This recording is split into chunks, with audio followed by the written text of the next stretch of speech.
উজ্জ্বল, তুমি এসে গেছো? কি হলো? দেখে খুব টায়ার্ড লাগছে। 2 মিনিট দাও, আমি তোমার জন্য কফি বানিয়ে আনছি। না, আমার কিছু লাগবে না। আচ্ছা ঠিক আছে, তাহলে যাও না, চটপট ফ্রেশ হয়ে এসো, দেখবে ভালো লাগবে।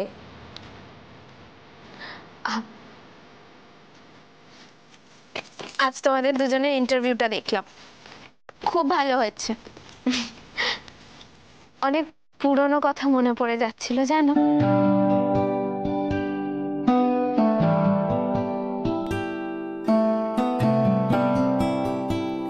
আর আমি একা নয়, আজ অভি, হিয়া, ময়না সবাই মিলে একসাথে বসে তোমাদের ইন্টারভিউ দেখেছি, ওরাও খুব খুশি হয়েছে। এই নাও। রাখো। কি রাখো? আরে এই মাত্র তো অফিস থেকে এলে আবার ল্যাপটপ নিয়ে বসেছো। আগে ফ্রেশ হয়ে এসো, যাও হাত মুখ ধুয়ে তারপরে। রাশি প্লিজ আমাকে একটু, রাশি আমাকে একটু একা ছাড়ো প্লিজ, বিরক্ত করো না।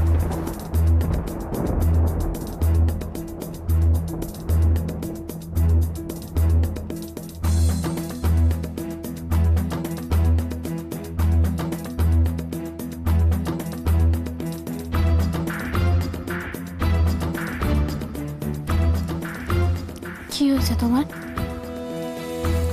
কোনো প্রবলেম? কি হয়েছে উজ্জ্বল, আমাকে বলো, কি হয়েছে? কিছু হয়নি, দাও।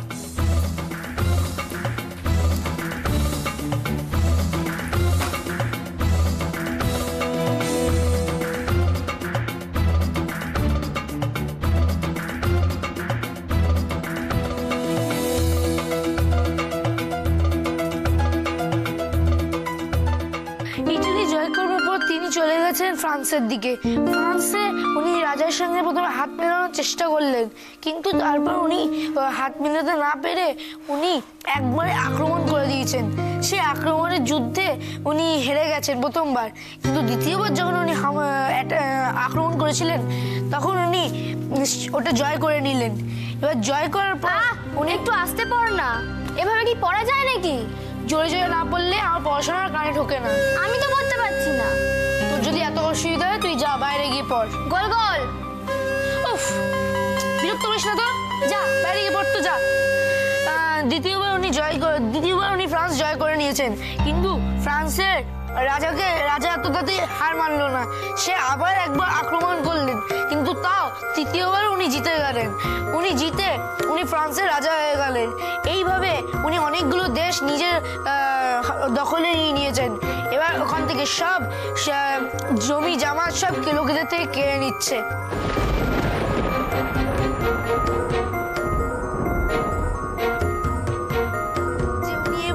ইটালির দিকে এগোবেন। ইটালির দিকে এগোনোর পথে ওনার যে শত্রুরা সে ওনাকে আক্রমণ করার জন্য মজবুর করে দিয়েছেন। এবার যে এইভাবে আক্রমণ করেছেন, ওরকম হঠাৎ করে আক্রমণ ওনার মাথায় ঢোকেনি, হ্যাঁ, তার জন্য উনি হেরে গেলেন, আর উনি ওখানে ওনার সমাধিস্থ করা হলো।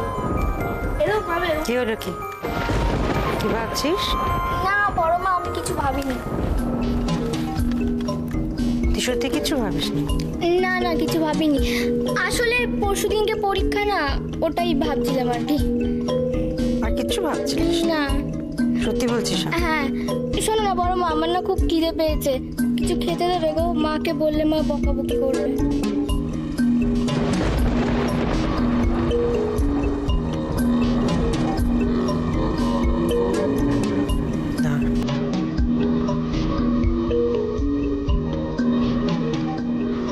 উনি যে ওনার সমাধিস্থ ওখানে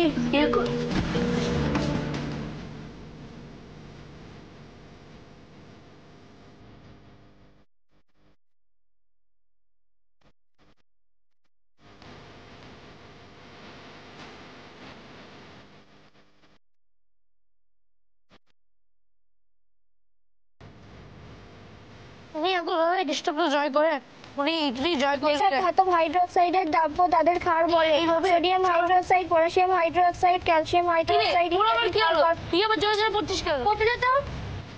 ferric hydroxide, zinc hydroxide, aluminium hydroxide, উনি হাইড্রোক্সাইড সব জায়গায় জয় করবেন।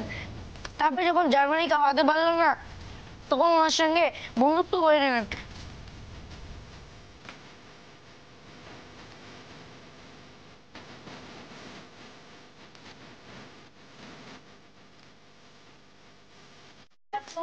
বৌমা ওই গো শিখা কোথায় গেলে সব ব্যাগ ভর্তি বাজার এসে গেছে।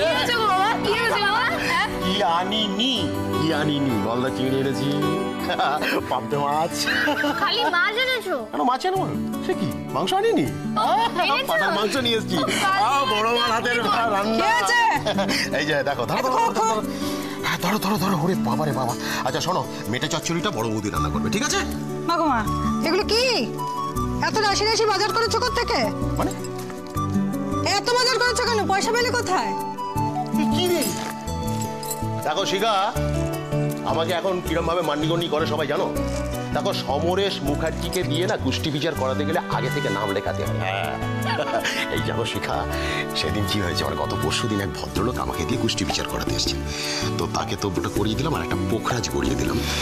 আমাকে খুশি হয়ে মানে একটা 50 টাকার নোটের বান্ডিল, মানে পুরো 5000 টাকা আমার হাতে দিয়ে বললেন, দাদা সবাইকে নিয়ে একটু মিষ্টি খাবেন। আর তুমি এই গোটা 5000 টাকার খাট বানিয়ে আসছো বাড়িতে? হ্যাঁ, পুরো টাকাটা খরচা করেছে এইসব করে। কি তুমি কি বলছো? এতদিন বাদে আমি একটু সুখের মুখ দেখেছি, আমার ঘরের নাতনি এসছি, গোল গোল মামা হয়েছে, এই যে মাসি হয়েছে, এইটুকু না করলে হয় বলো? কিছুই তো বোঝো না, দাদু হয়েছে শুধু আনন্দ করে বেড়াচ্ছ, বাজার করা ছাড়া আর কিচ্ছু বোঝো না তুমি। তোরা দাঁড়িয়ে কেন এখানে? যা ঘরে যা পড়তে বস, বই তোল এখান থেকে। আর এই মেয়েটা হয়েছে নড়তে চড়তে 14 বছর।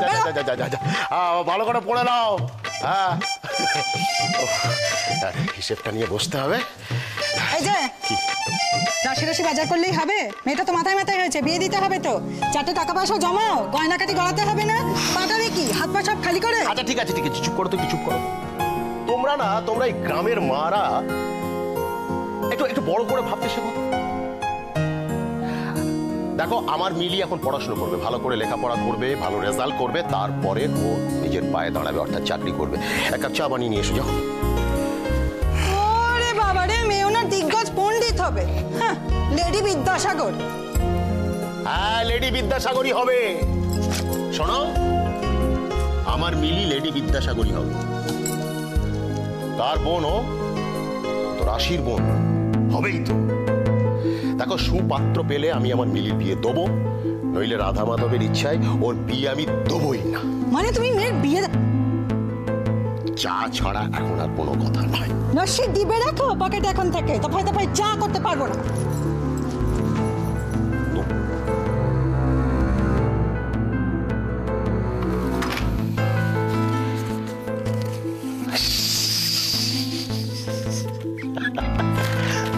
এই নিন।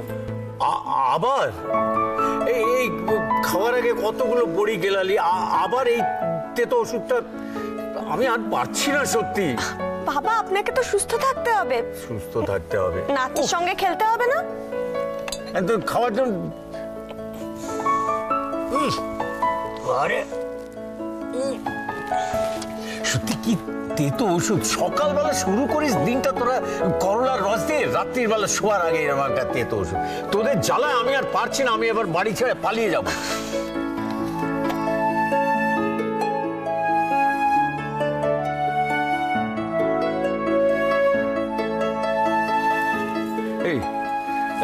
এই গীতি বাবা, একটা কিছু ব্যবস্থা কর না, এদের হাত থেকে আমাকে বাঁচা। আমার কিছু করার নেই দাদা। করার নেই দাদা মানে? করার নেই দাদা মানেটা কি? কেন? না, এই যে এসব কাজগুলো তুমি করছো, এগুলো কার জন্য করছো? মানে কে বলেছে করতে তোমায়? রাশি বলেছে। তাহলে আমার কাছে দাঁড়িয়ে গান করছো কেন? যাও রাশিকে কি বলো। अच्छा हाँ, मेरी बिल्ली मुझी से मैं हूँ। हाँ, বুঝেছো তো? রাশিকে গিয়ে বলো। ঠিক আছে, আমারও সময় আসবে। রাশিকে বললে আর দেখতে হবে না, ওই যে সকালবেলা একটু ব্রেকফাস্ট পাই না, সেখানেও করলা সেদ্ধ গেলাবে। হ্যাঁ, ভারী মজার ব্যাপার হচ্ছে। মিস্টার ভাদুরী, রাশি একদম ঠিক বলেছে। তুমিও? হ্যাঁ, আপনি রেস্ট্রিকশনে থাকলে সুস্থ থাকবেন। অসুস্থ হয়ে পড়ছি। আপনারা সবাই যখন এখানে আছেন আমি একটা খুব ইম্পর্টেন্ট কথা শেয়ার করতে চাই। তো বেশ বলো না। আমি আসলে আমাদের কোম্পানির কালচারাল উইংটা আবার রিওপেন করেছি। আমি আবার তিলোত্তমা শুরু করেছি। হ্যাঁ, টিভিতে তো তোমাদের প্রেস কনফারেন্সটাও দেখলাম। হ্যাঁ বড়দা ভাই, আমরা সবাই মিলে দেখেছি, আমাদের খুব ভালো লেগেছে, তাই না বউ? দাদা ভাই, তো তোমাকে খুব ভালো লাগছিল। Thank you. আসলে মিস্টার ভাদুরী, আমি চাই যে তিলোত্তমা আমাদের দেশের 1 নম্বর ম্যাগাজিন হোক, সবাই এটা জানুক।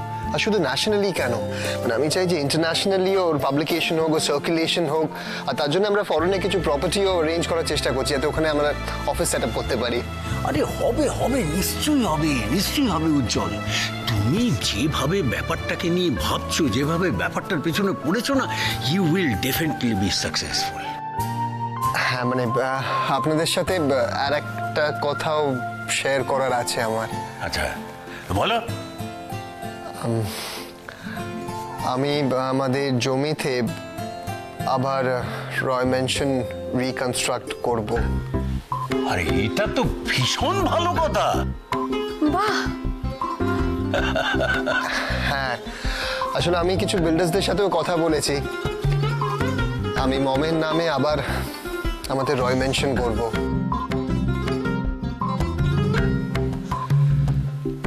এত সহজে আমি সবকিছু শেষ হতে দেব না। আমার মেয়ের অন্নপ্রাশনের দিনই আমি রয় ম্যানশনে গৃহপ্রবেশ করব। সেখানে ব্রো, অশ্মি, বৌমণি, রাশি, আমি, আমাদের বেবি, আমরা সবাই থাকবো। আমরা আবার বাঁচবো।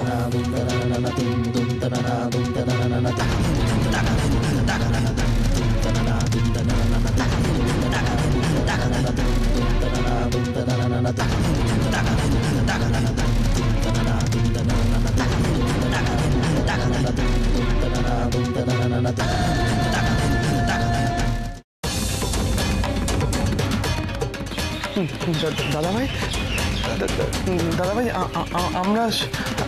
আমরা সবাই কোথায় থাকবো? আমরা রয় ম্যানশনে যাবো তো তোমার সঙ্গে?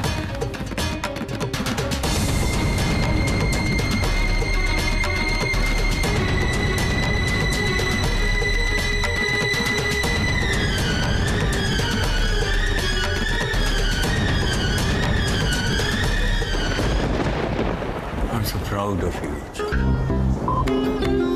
সত্যি এত বড় একটা আঘাত থেকে সামলে উঠে তুমি যে আবার সবকিছু নতুন করে করতে চাইছো, I am really proud of you.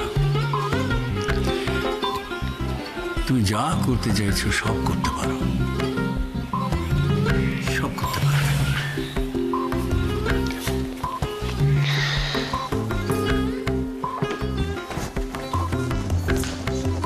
এসব কি বলছেন মিস্টার ভাদুরী? দেখুন, আপনাদের সবাইকে ছাড়া নতুন করে রয় ম্যানশন গড়ে ওঠা অসম্ভব। আপনি আসুন তো, আসুন আমার সাথে, ওখানে বসুন, চলুন।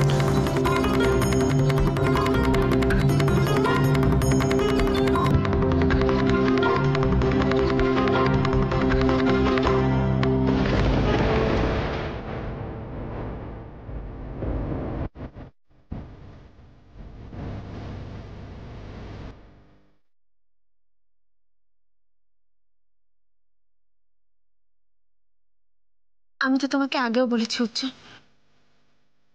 এভাবে সবার কথা ভুলে গিয়ে শুধু নিজেদেরকে নিয়ে বাঁচা যায় না। মিস্টার ভাদুরীর মুখের কথাটাই তুমি শুনলে উজ্জ্বল। তুমি তো এতদিন ধরে ওনাকে দেখেছো, তুমি তো জানো উনি তোমাকে কতটা ভালোবাসেন। আজও উনি তোমাকে নিয়ে, আমাকে নিয়ে, আমাদের মেয়েকে নিয়ে একটা সুন্দর সংসারের স্বপ্ন দেখছেন। এরপরেও তোমার মনে হয় উজ্জ্বল যে ওনাদের সবাইকে ছাড়া রয় ম্যানশন তৈরি হতে পারে?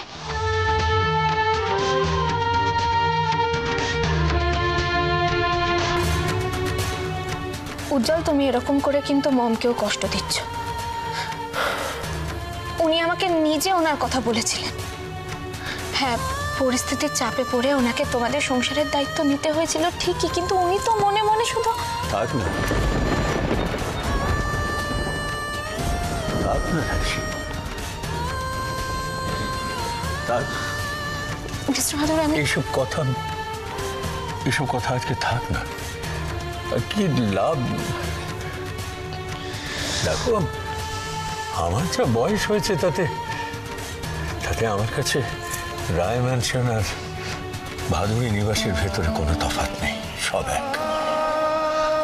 কারণ তোমাদের নতুন জীবন শুরু হচ্ছে, তোমরা সুখী হও, আমি শুধু এইটুকুই চাই। এই খামটা বাইরে পড়েছিল। খাম? হ্যাঁ। কই দেখি।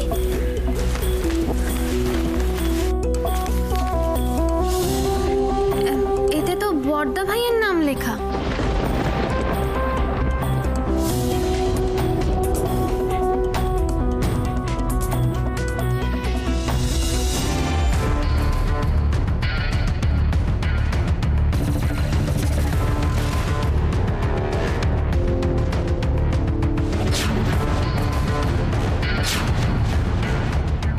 আশ্চর্য, এত রাতে উজ্জ্বলের জন্য চিঠি কে পাঠালো?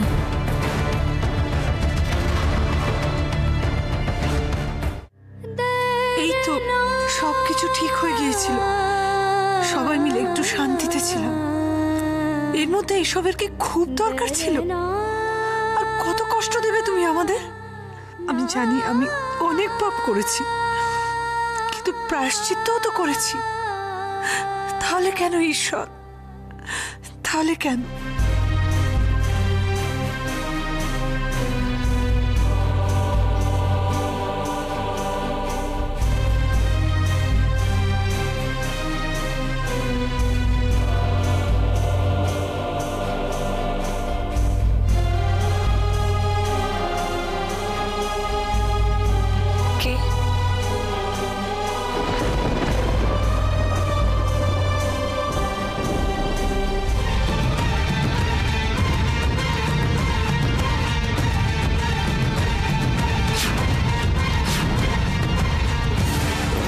কি ব্যাপার বলো তো, এত রাত্রিরে কে আবার তোমায় চিঠি দিল?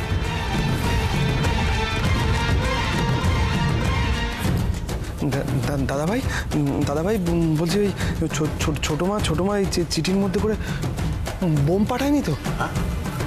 বোম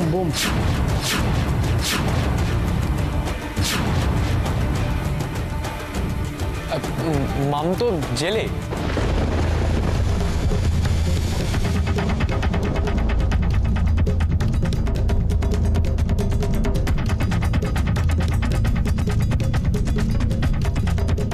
না মানে জেল থেকে তো আর চিঠি পাঠানোটা পসিবল নয়, তাই আর কি। উজ্জ্বল, দেখো না ওটা কার চিঠি।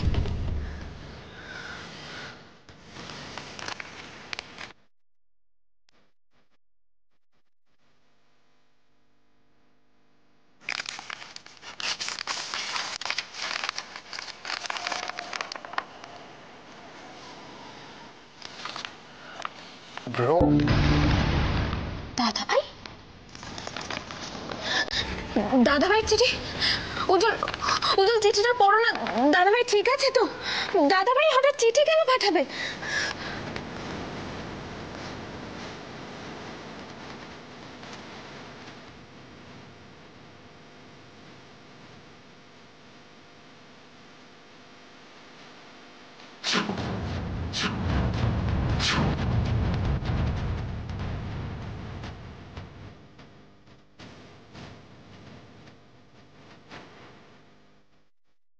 উজ্জ্বল কি লিখেছে?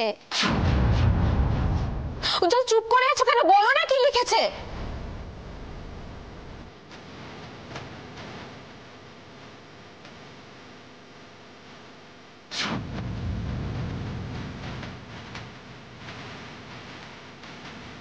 কি হবে? দাদাভাই কি লিখেছে বলছো না কেন? আরে কি আছে কিছু একটা বলবে তো। আমি আসছি। শোনো,